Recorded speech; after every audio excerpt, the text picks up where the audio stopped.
Right. And if I could, instead of thinking of life as a series of circumstances that I attempt to control, recognizing that I can't control those, and the only thing I can control is myself. And so by continuing to work to improve myself, I find that the circumstances often become easier to navigate. That they're still there, they're still challenges, but it becomes more insightful when you recognize that if I want things to be better, I have to be better myself, and that helps to influence and modeling that to a group of employees or a team makes the entire team better. Driven by purpose, fueled by passion. My words got power, my thoughts have action. Motivation, stay gracious. That's greatness. Be audacious. Be audacious. Greetings and salutations, and welcome to the Audacious Living Podcast.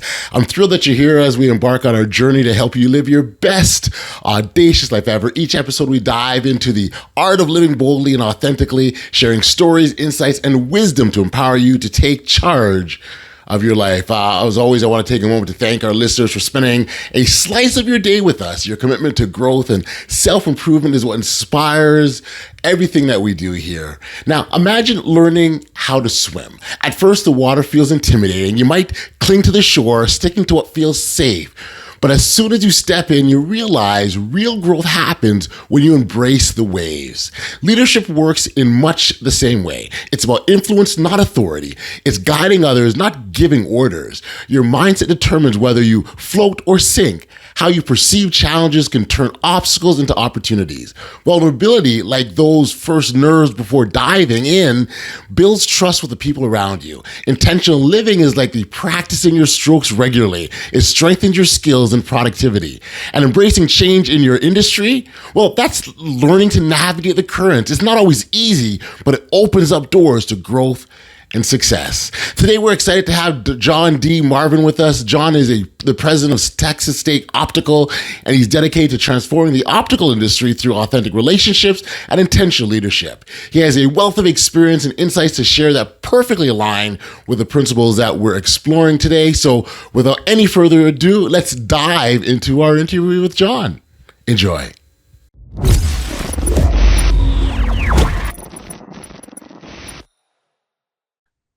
Hey, John, thank you for joining me here today on the Audacious Living Podcast. I appreciate you for taking the time to be here. Thank you.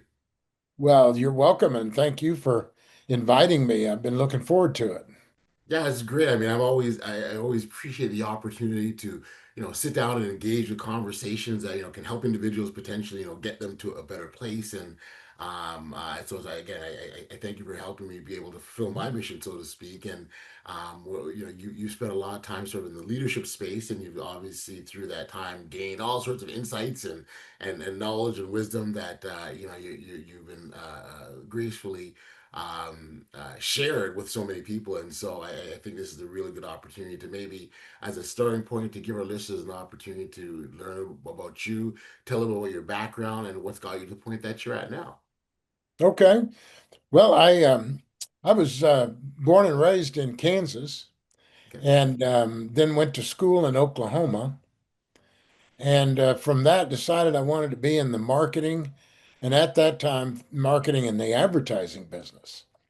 And so my first foray into being a grown up and getting a real job was in the advertising space, and what fascinated me about it was not the advertising, but the whole marketing platform of understanding the value of a product and how you price it, and getting really more a broader or more universal understanding of marketing. And what particularly attracted my attention was the consumer Okay. and understanding consumer behavior. And that led me to an opportunity to have my own marketing research, marketing strategy company in the early 90s, and a small boutique type of firm, but we did a wide variety of different industries from hospitality to professional sports, and oil and gas because we still are based in Houston. And but also along the way was I did a big project for a company called Texas State Optical. And it was through that project that I first met the people at Texas State Optical, which was a is an optical organization that was started in 1936. So it's very well established. And we did thousands of interviews, took about 2 years, and 60 focus groups. And when you do that kind of work with a company, by far one of the larger projects we'd done, you become intimately familiar with that company and also their customer. And it was through that project that I met a number of the franchisees who later then approached me about helping them to negotiate the acquisition of the company itself. And through about a year's worth of negotiations in the late 90s, 1999 and 2000, looked like it was going to happen. And so they had asked if I would be willing to come on board full time as the new president. Hmm. And so at that time, having done all the work that I had done, understanding their company and their consumer, it just felt like a phenomenal opportunity, a kind of an ultimate fixer-upper opportunity. And at heart, I've always told people I'm a builder. I like to build things. And so this was a great opportunity, and I took on that role in 2000 and became president, and have been president ever since. And since then have been had the opportunity to work with some amazing people and to kind of rebuild the organization and um, hopefully put it in a better place than when we started. Sure. It's not always a goal, right? To have things better Yeah, when you left, right? yeah, yeah. Sure. Was leadership sort of the ultimate goal for you, or is that something that you, yeah, again, you sort of talked, you were approached? Was that something you saw yourself in a leadership role, or is this something you jumped into? Well, when I agreed to become president, understood what that meant in terms of having that responsibility. But I didn't have a full, well, certainly didn't have the understanding of leadership that I do today. And but it did put me on a recognition that that was going to be an important part in the role that I played, Hmm. and that I needed to understand it better. And so I think at that point, I began to recognize the importance of, of learning about it, becoming a student of leadership, Right. which led me to understandings about the importance of mindset and personal growth, and that learning is a continual process. It never ends. Gotcha. And the more you dig and discover and find out about yourself, frankly, the more intrigued I am. And so I really can easily say that I became a student of leadership and continue to this day. I mean, Right. I have a daily schedule that involves reading and learning and education of myself, and I kind of take that approach. So, yeah, I mean, it is recognition, and I feel like I have a much better understanding of it today. I'm very curious, John, if you think about sort of where you are now and maybe where you were from a leadership standpoint, what is there one or two things from like a leadership context that you learned or you wish you knew back then that you know now? Well, there's an understanding I have today that I certainly look back and think I would have been served better had I known it, not just in 2000, but probably in, soon after I got out of school. Hmm. And that is that if you want to be a person of influence, which is the way I define leadership, I became a student of John Maxwell. And I don't Hmm. know how familiar you are with John Maxwell, but he's probably one of the more preeminent authors on the topic of leadership. And so he was somebody that early on that I decided I was going to learn from. And he defines leadership as influence. And so to develop into a person of influence, it starts with an understanding of knowing yourself. And I think that had I really understood that, if, like Jim Rohn says, if you want your life to be better, then you have to be better. You have to Right. become better. Right. And if I could, instead of thinking of life as a series of circumstances that I attempt to control, recognizing that I can't control those, and the only thing I can control is myself. And so by continuing to work to improve myself, I find that the circumstances often become easier to navigate. That they're still there, there's still challenges, but it becomes more insightful when you recognize that if I want things to be better, I have to be better myself, and that helps to influence and modeling that to a group of employees or a team makes the entire team better. Gotcha. So, Gotcha. so that's something by focusing on improving myself as opposed to trying to control or uh, impose on other people my will. Like oftentimes people think leadership is authoritarian and Right. it's just dictates, and it's not. Right. It's not at all. It's all through influence. When you talk, like, because you mentioned mindset earlier, is also the thing that evolved over time the last 20 years or so for you in terms of your understanding of what leadership is and maybe even approach to obstacles and challenges. Yeah, I think that, I'm also a big student of Napoleon Hill. And so Napoleon Hill talks about the fact that the Lord gave us control over one thing. When God created us with our ability to control only one thing, and that is your thoughts and your mind. And his point is that if that's the only thing God felt was important for us to be able to control, then it's enough for us just to control that. And so by understanding that, I recognized, I mean, I learned through that insight that there's actually a choice.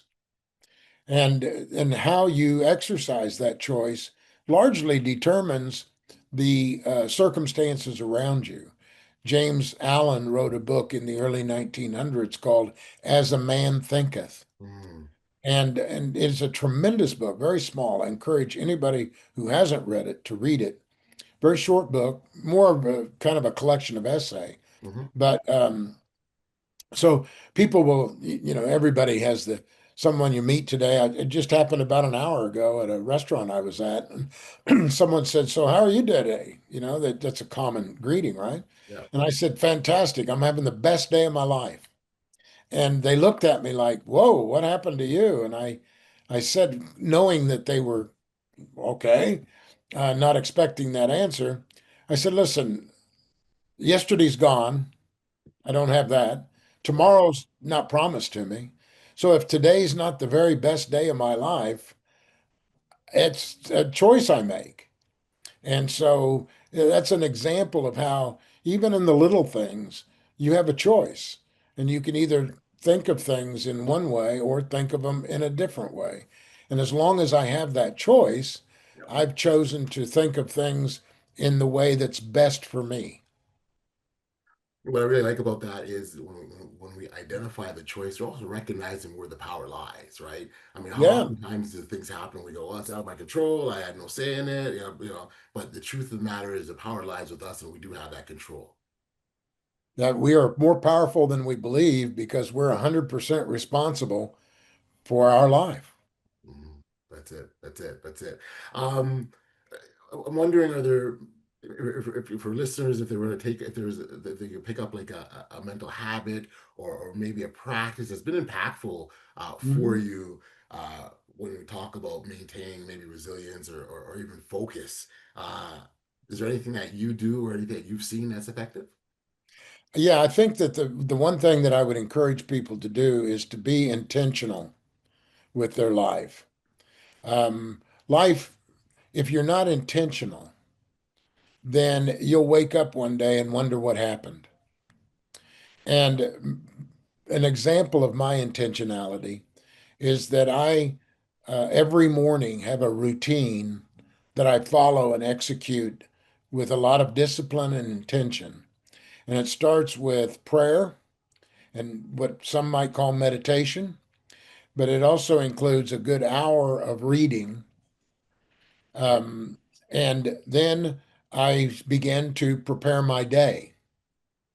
And so by the time my day starts in a setting, I've already got the game plan. I know what my day is going to be.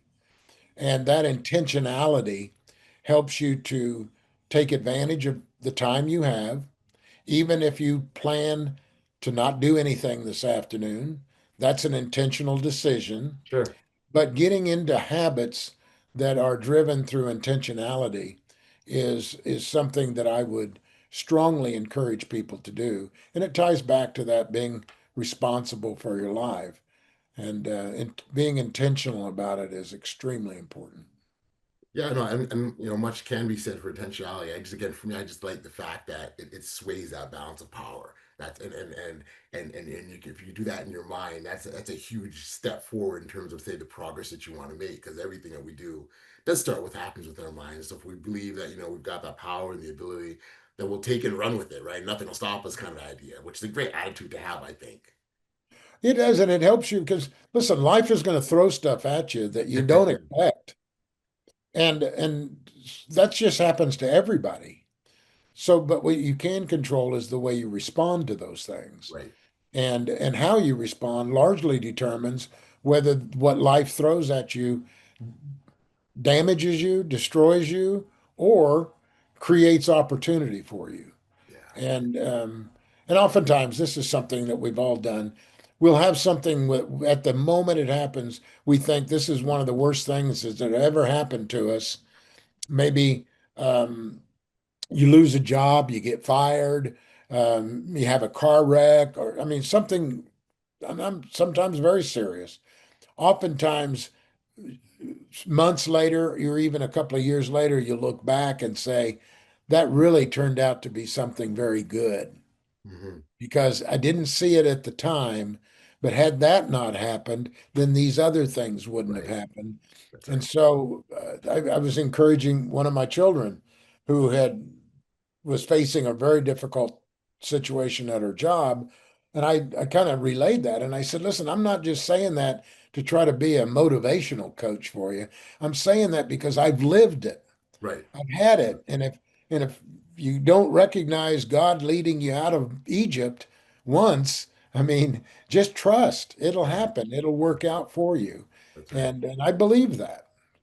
I oftentimes say that life makes when you live life forward, it's an art, but when you stop and look back, it's a science. And so you recognize that every stop that you made, you had to do that. But in that moment when you're making that decision, you're just going by intuition, what you felt, what you Yeah. thought you understood, and you try to make the best decision with what you had. Whereas when you look back, you're like, no, no, no. Here's where the dots had to connect because if I didn't go here, I couldn't do this, I couldn't do that. And so it's a good exercise to go through. And I think really what it also does, it encourages us to trust in our decisions more, right? And even if we don't know the answer, I think that's where the audacity comes in, right? You take that step anyways because you don't know. And so I think Yeah. that's what I think about as you talk about sort of trusting the decisions that you make. Well, and I really believe this. People live their lives they live their lives out of either fear or faith. And many people live their life in a state of fear. They're worried about this happening or they're worried about that happening. And they only can imagine, again, going back to your mind, they only imagine the bad things out of fear. Others choose to have confidence in their own decisions and trust those decisions and end up living their life in faith, in a Right. belief in themselves, and in my case, in my Heavenly Father. And so I think that again, that's a choice you make.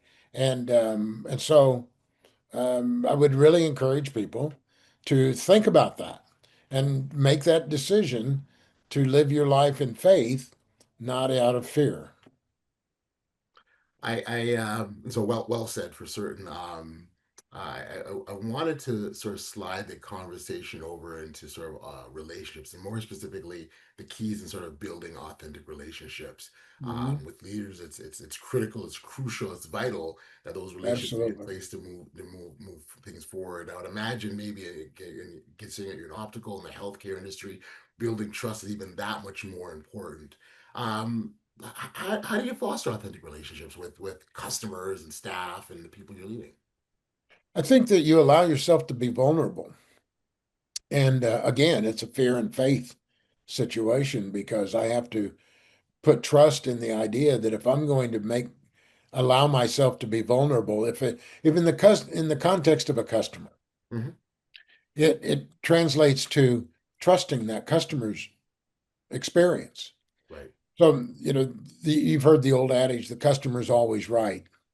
Well, that's more of an expression of belief than it is a factual assessment of the circumstances, because oftentimes customers are wrong. But if you understand that you've got to trust that customer in a way that exposes your own vulnerability, you'll find the response of that customer be totally different than if you put a shield up or be defensive and protect yourself from this Mhm. dastardly customer who seeks only to exploit and take advantage of me. I mean, that's an attitude Right. and an expression of a belief system. And so, one of the ways you foster close relationships with customers is that you approach them with a sense of vulnerability. You allow yourself to be taken advantage of, believing that the large majority won't. And certainly, if most see that you're willing to expose yourself like that or allow yourself that, they certainly won't take advantage of you. They'll respect that Right. and they'll remember that. The same goes true with your relationship with your employees and your staff and the people to whom you report. Right. And and so I think that that's a real key. And I learned that through in a very real way through the pandemic. Sure. And we, if you just a quick story, right after the world shut down and we had to close our locations and so forth, a Mhm. friend in the industry contacted me and said, John, I was thinking about getting 4 or 5 or 6 of you executives of companies together weekly on a Zoom call and just talk about how are you handling this? What are you doing with it? And that there ended up being 8 of us. And we met every week from middle of March through the end of July. And over the course of that time, not only did we exchange information, but we opened up with each other about our lives, about our challenges, how what we were dealing with, both personally and also professionally. Right. And there was such a bond that was created by a group of people that could not be more diverse in terms of experience and position and locations and I mean to this day those are some of the closest relationships I have, but it was all because we kind of all allowed ourselves to be vulnerable with each other. So I Mhm. think that that's a really important element of that. And vulnerability, I think it's a delightful tool, if you will, or means to building or gaining trust. But there's a certain part of that though that you've got to be comfortable with doing so, and it's got and Yeah, you naturally want to be able to share from an authentic, vulnerable place. And so I would always encourage people, before you go down that road, be very, very clear that you're comfortable doing so. Because if you're not, people can see through that, and then you'll actually end up doing absolutely. more harm than good. And that's why I say it comes back to a sense of faith. I mean, if I'm going to really open myself up and be vulnerable with you, then that requires a high degree of trust I'm going to place in you in the role you have in our relationship. Yeah. And if I, for any reason, am not comfortable extending that trust to you, then I shouldn't until the relationship evolves to that point where, it's not everybody I meet. I don't pour out all my vulnerabilities. Right, right, right. But as your relationship kind of grows, it either grows towards that or it doesn't. And if it doesn't, that's okay. We don't need to be very best, closest friends with everybody, Sure. but to everybody, we will have some degree of that. Because I really believe that um, the most important thing that we possess in our lives are the networks of friends and memories that we gather together. And you only create that kind of a network by opening yourself up and pouring yourself into others without regard to what you're going to get out of it. Gotcha. Yep. No, that makes sense. Makes sense. I'd love to sort of touch on self-doubt, and for leaders, that's many, especially emerging ones. You hear they're struggling with that more and more and more. And I'm wondering if you had advice to give to someone looking to transform maybe self-doubt into confidence, or how could they go about doing that, or what suggestions would you make? Well, I think, you know, that's a real broad topic because in certain circumstances, having a healthy level of self-doubt is probably a good thing because it's a check. If you're in tune with yourself and you're comfortable with yourself, you're going to run into circumstances where that sense of doubt is an important check on your capabilities. I mean, it's very important to understand what you do know and what you don't know.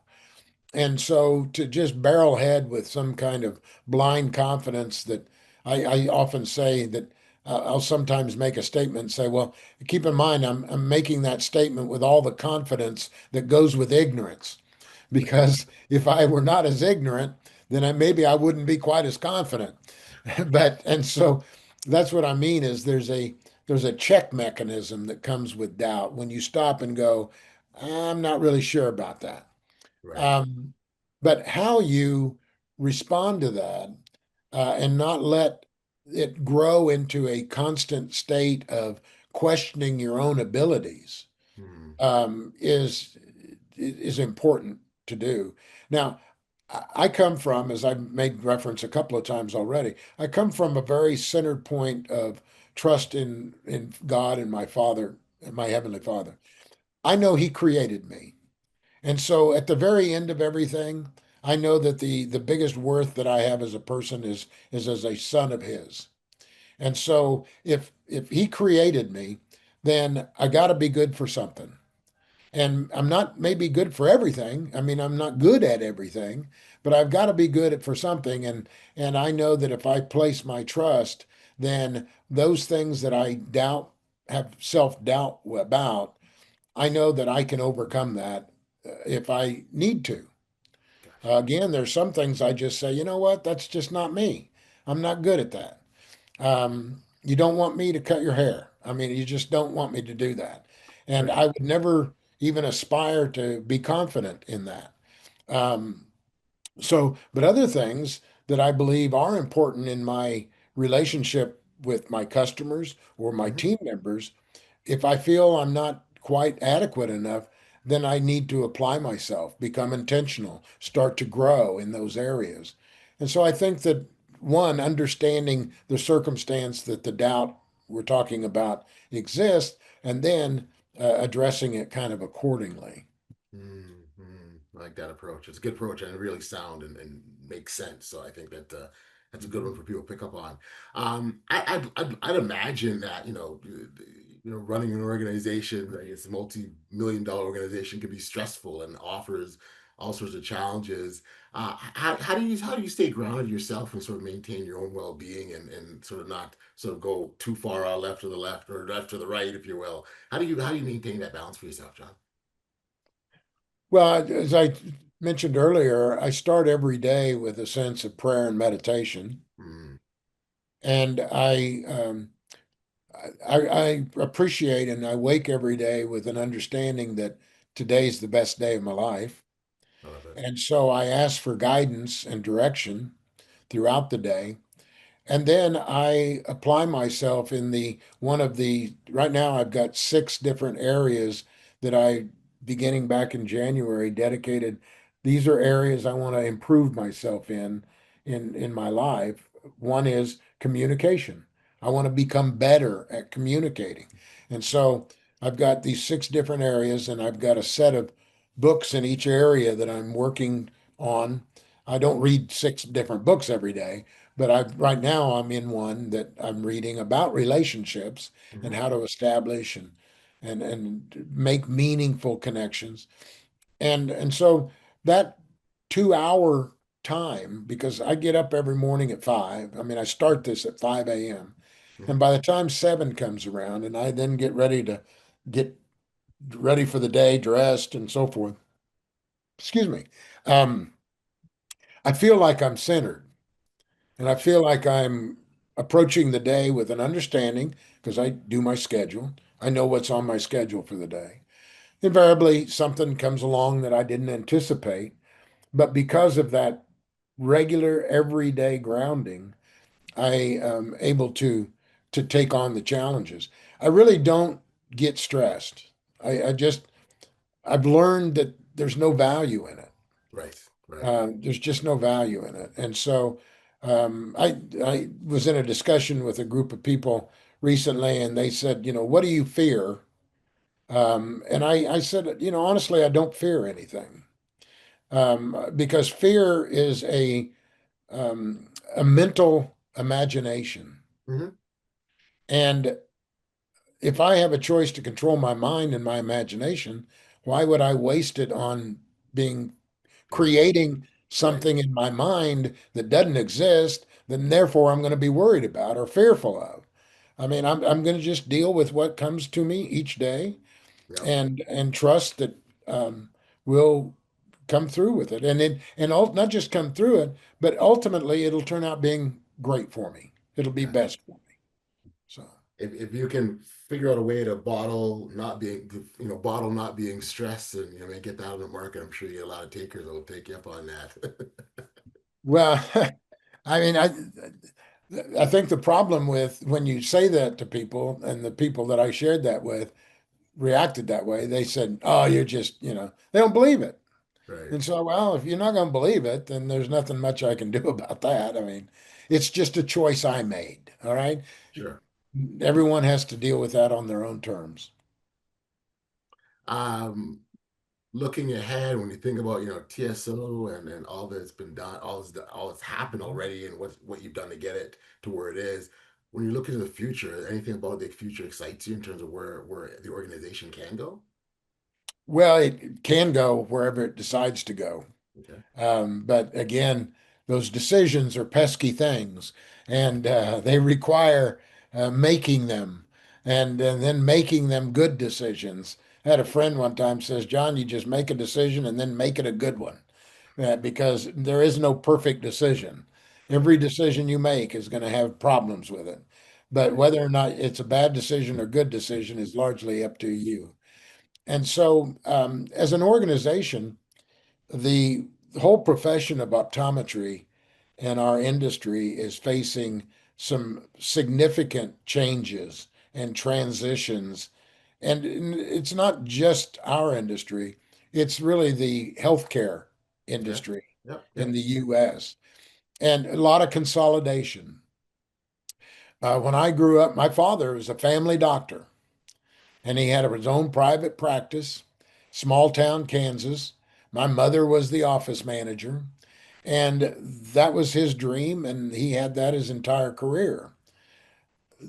In the United States, at least, in where I live, you can't find a family practitioner that owns their own practice.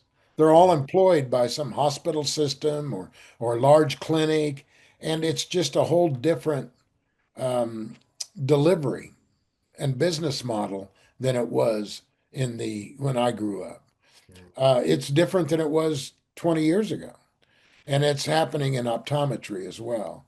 It's becoming healthcare in the United States is becoming a corporate delivery system. Mhm. Now, whether that's good or bad, I don't know. Right. but it is a reality. And if companies like ours, we have to recognize that reality and decide how we're going to respond to that. Right. Mhm. And um, there are pros and cons with all of those responses. Right. And it's a difficult thing because everybody wants it just to always be the same, Right. but it isn't. And oftentimes, while we're in the business, we get too blinded by the trees and can't step back and see the Right. forest. The bigger picture. Yeah. And 5 years from now is where we are 5 years from now will be directly based on our ability to see the forest. And Understood. if we refuse to believe there is a forest because we are comfortable with trees, then we do so at our own demise. So it's a big challenge for the organization as Right. to how it's because it's been for 25 years it's been an organization dedicated to and built upon the private practice of optometry. And that many say there's no real future in private practice in healthcare. Mhm. Many say that. Right now in the United States, less than 1% of medical doctors are in private practice, less than 1%. Wow. The large majority, 77, are employed by a hospital Hospital. or a healthcare system. Right. Right. So, I mean, it's naive to think that optometry is going to be immune from that. Right. Right. It's naive, And and so and I think when you, it's and I think so when you talk about the roles that leaders play, it's guiding organizations through these uncertain times. that's right. There's always going to be things that happen around us that we have zero control over. And you Hmm. talked about the response. So the response to these situations really is where the true power lies again. Yeah. Uh, and whether you allow that to destroy you Yeah. or you see the opportunities in the change is largely a decision that you make. And in you can look back as far back as time itself Hmm. and see every disruption, every monumental time period of change and disruption had within it opportunities Gotcha. that people took advantage of and built large new industries, large new business models. And those were people that just basically said, yeah, I can either see this as really a bad thing or I can look for the opportunity Yes. that exists in it. Yeah. And if you're dedicated to the care of people Hmm. like we are as an organization, that's the only non-negotiable. But how you do that can be a variety of different ways. Right. Right, right. No, I love it. I love it. I think John, you really I love sort of the practical approach that you've not only taken in your leadership journey, but what you've described here today is very practical, and I think what you presented is very digestible and understandable for people, right? Like you're not bringing concepts that are you need a PhD to figure out here. This is really how we interact with people and things that you talk about vulnerability, being authentic. These are sort of the core aspects of how we build relationships for leaders to get their followers, if you will, to continue with them on their journey. So I appreciate that. And I'm wondering one last question I had for you, if you don't mind, and if you could kind of go back and give yourself a piece of advice, if you will, to your younger self. Well, what would that be? That would be to start. Start. I think at my younger self, I was worried about starting before I had it all figured out. And I didn't realize in my 20s that the only way, dude, you're ever going to get it figured out is get started Right. because you learn as you do. And I've got a friend of mine whose job it is, I say he's a good friend, more of a good, really good acquaintance, Hmm. someone that I respect and have a lot of admiration for. His job that he chose, his career, is he leads people on expeditions to the top of Mount Everest. That's his job. It just blows me Right. away. And he's been doing it for years. And if you want to if you want to climb Mount Everest, you would hire him. Hmm. And it's a 2-year training period. Okay. It's a 2-year program. And I asked him one time, his name's John. I said, John, how do you go about teaching people how to climb Mount Everest? And he said, John, there's only one way to learn how to climb mountains, and that is climbing mountains. And I thought, yeah, the learning is in the doing. Yeah. And reading is great. Listening and learning from other people is great. But until you actually start and apply yourself and start moving in that direction, you don't really learn. And I would go back to that younger self and say, "Dude, get off the couch, put down the book, and start. Get started." Got you. Got you. Totally makes sense. For listeners that want to learn more about you, connect with you directly, where can we send them? Probably my LinkedIn profile would be the easiest way to get a hold of me. If you'll just search John D. Marvin, you'll find me, and write me if you want to. If you want to get on a phone call with me, I'm more than happy to talk to anybody and share. I love talking about this. I like sharing what I've learned because Mhm. partly it helps me better understand it myself, Sure. oddly, by talking with people and Yep. listening to challenges they have and listening and seeing how I might help people. And so that's probably the easiest way. Also, you can write me there, send me a note. And certainly, if you've heard this podcast and either you got something you'd suggest I change or something you heard you liked, let me know. Sure. Tell me how I can be better. Sure. No, I appreciate it. We're going to make sure that we include those contact details in the show notes below as well, John. Okay, thank you. This is a great, phenomenal chat. I really appreciate you taking the time to do this, and I appreciate the insights. Like I said, very digestible and understandable. I think that's really, really important in this type of work, that it's things that people can grasp, relatively quickly understand, and easier to put into practice. And I think you've done a good job in articulating that. And so again, thanks for that. Congratulations on the journey thus far, and thanks again for being a guest on the Audacious Living Well, Podcast. it's been really my pleasure. And let me know if there's anything I can do to help or support you in the future. Be happy to do it. Will do, John. Thanks so much. Be well. Okay.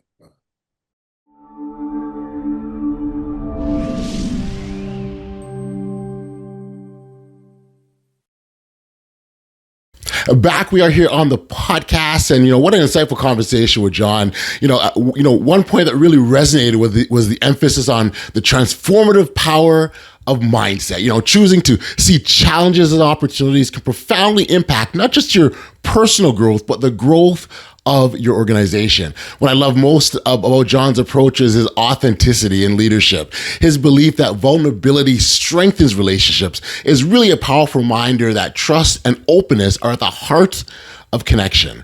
I encourage you to reach out to John directly. His contact information, I'll put that in the show notes below, but he's on LinkedIn and he loves to engage with you. And I'd encourage you to not hesitate to continue that conversation with you. He definitely is open to doing so. As we wrap up, remember the swimming analogy. Life is about navigating the waters of influence, mindset, and vulnerability, intentionality, and change. Each stroke you take makes you stronger, more confident, and better equipped to reach your goals. Thank you for tuning in to the Audacious Living Podcast. If you enjoyed today's episode, please like, follow, subscribe, or share it with someone who could benefit from this message if you haven't already done so. Together, we can grow this community and inspire others to live audaciously. Until next time, keep swimming boldly into the depths of your potential. Stay safe, be kind, show love to one another, and be audacious.